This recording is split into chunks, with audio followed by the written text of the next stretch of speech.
everyone. Welcome back to the channel. If you are just watching this, my name is Kaiya, and we're live on Twitch currently at the moment, and we are sitting down right now. We are going to check out the brand new OPETH'S album, The Last Will and Testament. This just came out for a US listener like myself today, Friday, 11/22. If you don't know who OPETH'S is, they're a progressive death metal band from Sweden.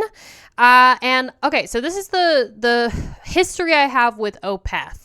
I have listened to basically all of their best records, quote unquote. So that would be Blackwater Park was my first time listening to them. I have a full reaction of that on my channel. I'll link it with this video. And then I've also listened to Still Life, which wasn't my favorite. And then My Arms, Your Hearse. I just recently did a full reaction of that entire album on my Patreon, and that was a beautiful record. So those are the only three records I've really listened to. But obviously, with OPETH'S, really what we know about them is that they make dank-ass beautiful music, right? I mean, they've got growls, and they've got beautiful instrumentation. They experiment with so many different instruments, acoustic guitars, strings. I mean, you get the gist. So what am I expecting out of this Last Will and Testament? I don't really know. I'm hoping that I get an emotional story and experience with this, and that it makes me feel something similar to Blackwater Park and My Arms, Your Hearse. I don't know what new OPETH'S sounds like. So based on looking at the track list, there's this weird S symbol. I don't know what that is, but I guess it's like season 1, season 2, season 3. I don't know. It looks like a $sign almost. I don't know. I don't know what that is.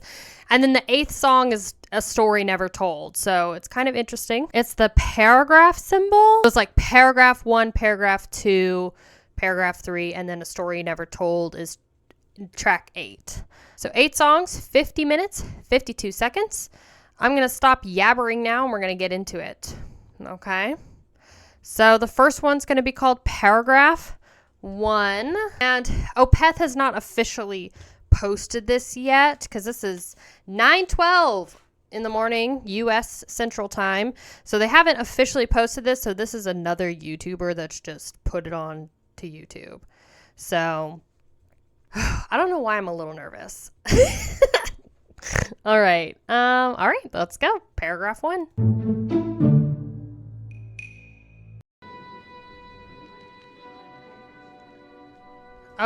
Okay. So that goes directly into paragraph 2. So we're just going to do opening thoughts, first impressions, and then we're going to keep listening. I don't need to listen to this again because right now this feels like it doesn't fit.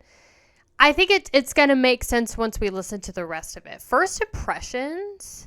I think it was good. So it is a concept record. I figured it was. So from Genius, I'll just read you the paragraph. It says, the album is a concept album set in the post-World War I era, unfolding the story of a wealthy conservative patriarch who is infertile, whose last will and testament reveals shocking family secrets. All the songs except the final track, A Story Never Told, do not have traditional titles, instead using a section sign followed by a number. Frontman Michael said the lyrics are like the reading of the Testament. That's why the songs don't have titles, just paragraph 1, 2 down to 7. Okay, so it's basically like a last will and testament of a woman who is infertile, I guess. So for this specific song, paragraph 1, draped in death, the howl of lore. It starts with, alas, my time is at an end. I have wallowed in self-pity, and I confess to you as part of my final plight. This is my last will and testament of Father. Maybe it's like of God, possibly. Hear the last will and testament of Father. You will find a syndicate's mass in the waiting room like spiders weave and rumors spread fast above regal tombs enacted grief. I will here unearth the secrets I've been hiding.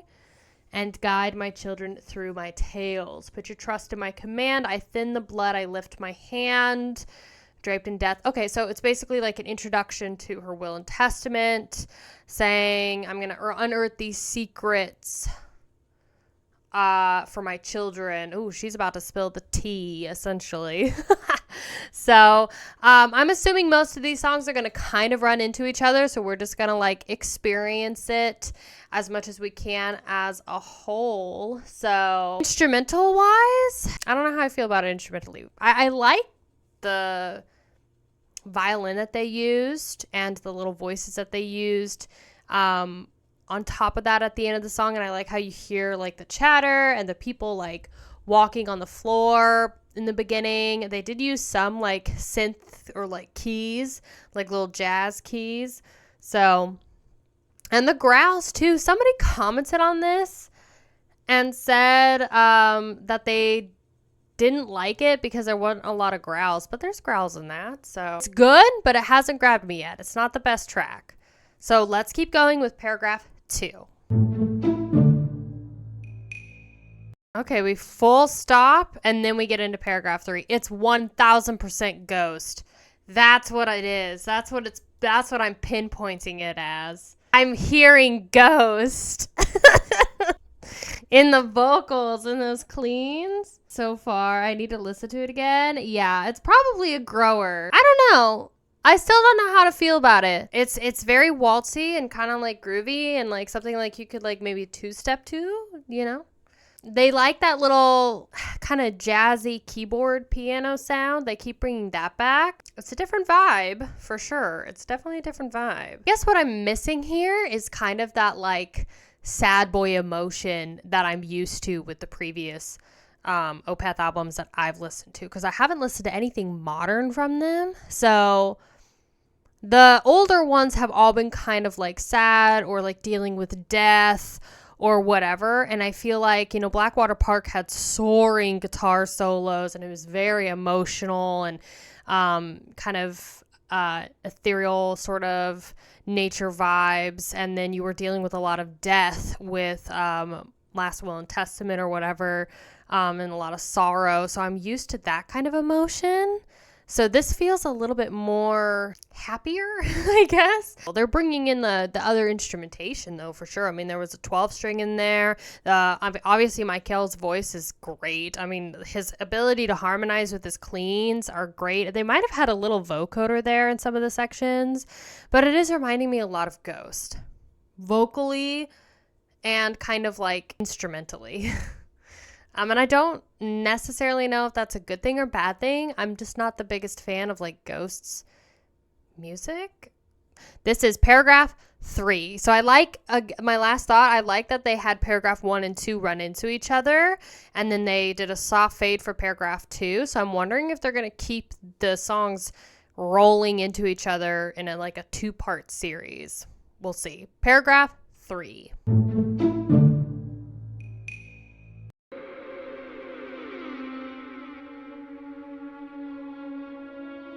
I think we're about to transition into song 5.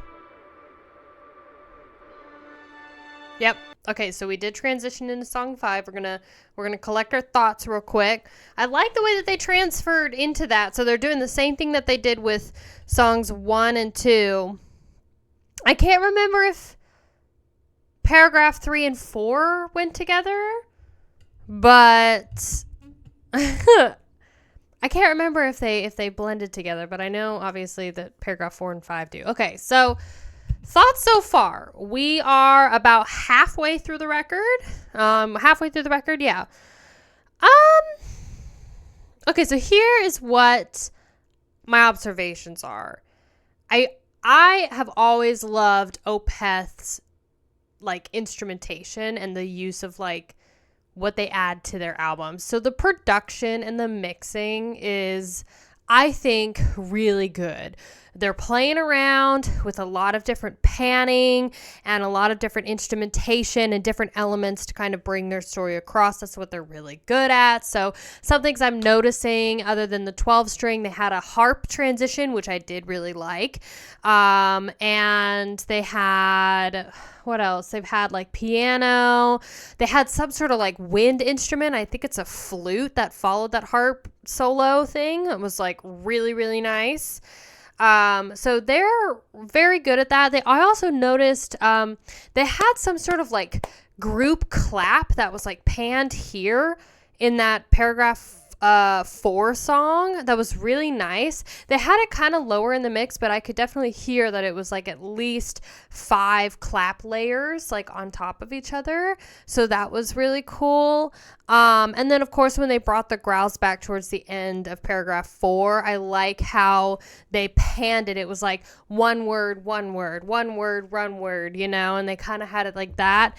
So obviously, the elephant in the room, there's not a lot of growls. Michael is still focusing on doing more cleans throughout the record.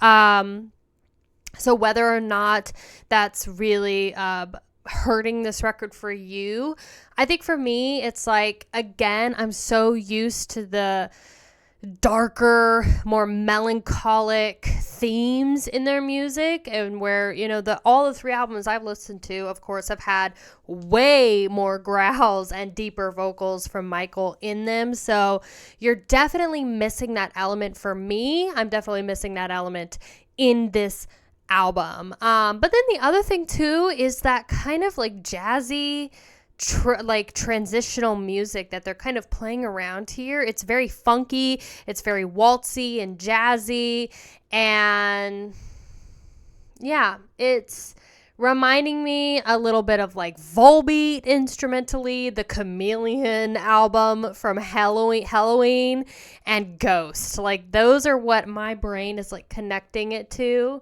And I don't know, a prog is something I don't have a lot of experience with, and you know, it's a very particular genre, so I think that like I'm still not sure if I really like it. But I like the instrumentation and I like the mixing. Some people in chat are saying that the production is a little too clean and artificial. I don't know if I necessarily hear that. I think for me, I just prefer depressed Opeth. I think I prefer depressed and dark Opeth versus this. So, what we're getting. But I'm still very hopeful. Like I said, I really, really like the different instrumentation that they're putting into this record. So, as more time like comes, you know, after this album release, I think we'll have more information on exactly what each song stands for. Let's go ahead and listen to paragraph 5.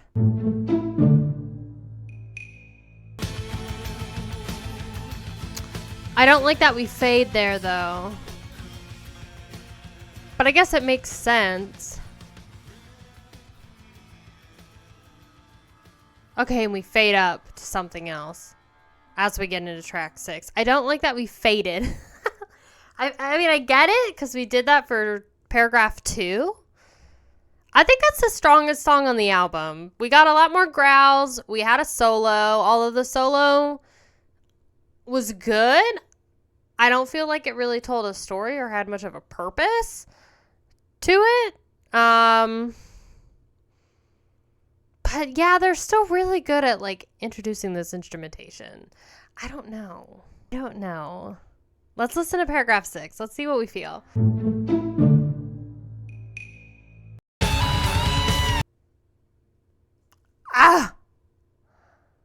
Wait! I think they took it down. OMG, that's so funny. Wait, I think they literally just took it down. Hold on.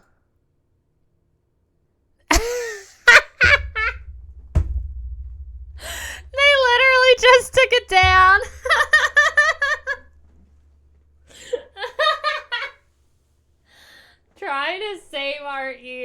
is. Oh my god. This video is unavailable due to a copyright claim by Raining Phoenix. It's on Spotify. I don't use Spotify. Okay, hold on. It wasn't the band's official stream. It's not. Yeah, so at the current moment that we're streaming this album has not... I mean, it's literally the first day. So I'm sorry. This is not going to look great. But, I mean, this is more of a... This is better anyway. It's not going to look great on your screen. But the full album thing that we were listening to got blocked. It literally just like, you know, got taken down. It got blocked. Yeah, the video that had the full album, they took it down like while we were listening to it. It literally paused and was like, this is not available anymore. Middle is fine. Yeah, bro. It said Raining Phoenix fucking took that shit down. They were like, girl. And I'm like, oh, Raining Phoenix will do that. But somebody literally posted Dying Fetus's new record from 2023. They did that 6 days early, and it was still up there before it was still up there.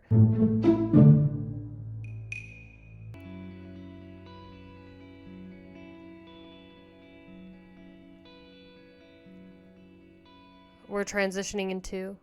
Okay, no, sweet. So they do fade. We're going to listen to paragraph 7 here in just a second. I think paragraph 4 through paragraph 6 are the best songs off this record. Definitely paragraph 5 and 6 featured a lot more growl vocals, and I feel like we got a little bit more emotion in the song. It wasn't just this kind of like happy, waltzy jam.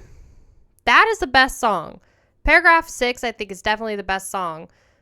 You had the growls were amazing, and then they had that, oh my gosh, gorgeous little solo thing, boom, boom, and then the bass kind of layering over it. That was a pretty great song. Made me feel some emotions, had some panty dropping sections in there, and I think, again, that's what I want out of my Opeth stuff. I want that moody, sexy, just because I know that they can give it. They can give you those like jazzy little sexy little jazz guitar. Ugh, that's what I want. So let's see how they wrap up this album. We're just gonna listen to the last 2 songs unless I really feel like we should pause and talk about something. But that's paragraph 7 and then A Story Never Told. I mean, I don't mind that it fades.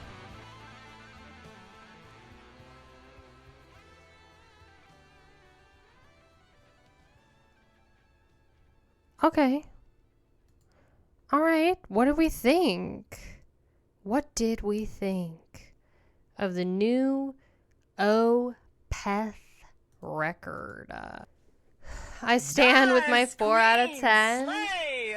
Hi. Slay! Hi, Unclone Blaze. How are you? Welcome to the stream. Hello, hello. You think it's fantastic? 9 out of 10. You stand with my 4 out of 10. There's not a 4. Oh, there is a 1 meh. There's a meh for 4 to 5 out of 10. 8 out of 10 for you. 9 out of 10 for you.